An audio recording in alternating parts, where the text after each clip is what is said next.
si Rolly Garcia. Rolly kami. Yes, maraming salamat Sir Sel. Nahuli na rin kita. Huli ka. Medyo ngayon pa lang ay nakikita na kasamang Sel ng Nabotas at Malabon.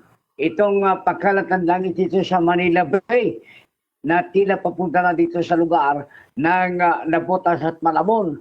May nakitang bahid ng petrochemical mula sa maging sa Bataan Oil. Spill up Paul sa Noveleta at Rosario sa Cavite.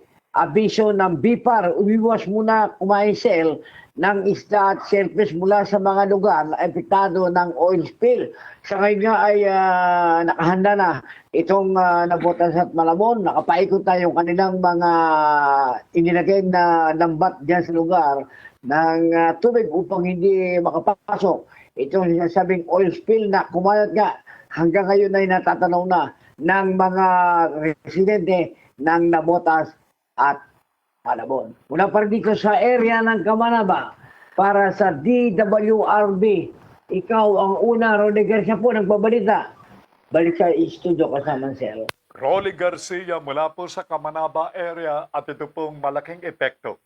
Itong oil